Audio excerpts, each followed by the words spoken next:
રાજકોटમાં વાલીઓ માટે લાલબત્તી સમાન કિસ્સો સામે આવ્યો છે। સચિન જીઆઈડીસીમાં પતંગ ચગાવતા બાળકનું કરંટ લાગતા મોત થયું છે। કૃષ્ણનગરમાં 13 વર્ષીય પ્રિન્સ નામનો બાળક તાબા પર પતંગ ચગાવી રહ્યો હતો। હાઈ ટેન્શન લાઇનમાં પતંગની દોરી લાગી જતા ધડાકો થયો હતો। બાળક ગંભીર રીતે દાઝી જતા હોસ્પિટલ ખાતે ખસેડવામાં આવ્યો છે। બાળકનું ટૂંકી સારવાર બાદ મોત નિપજતા પરિવાર શોક માં मग्न थयो तो सचिन जीआईडीसी पुलिस अकस्मात गुनो नोंधी कार्यवाही हाथ धरी है।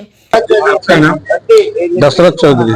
दशरथ, क्या बच्चे के साथ किस तरह की ये घटना हुई थी? गीता नगर में हुआ है सर। गीता नगर में जो हाई टेंशन जा रही है सीधा सरलपुर गांव से निकले सीधा हाईवे पर जा रही है और पतंग लड़का उड़ा रहा था। इसके बाद पतंग का डोरी उसमें फंस गया, पतंग उसमें फंसा तो डोरी से उनका शरीर पूरा मतलब आग जल गया, वहीं पर पूरा शरीर उनका आग लगा हुआ। तो फिर हम लोग उनको सिविल, हम तो थे नहीं वहाँ, तो सिविल में आए हम करीब, हम तो 8 बजे रात के यहाँ पर आए, तो उनका सुबह उनका डेथ हो गया 7 बजे। इसकी उम्र कितने साल की है और कौन से स्कूल जाता है? 13 साल की उम्र है। स्कूल यहाँ सरलपुर गाँव में जा रहा था।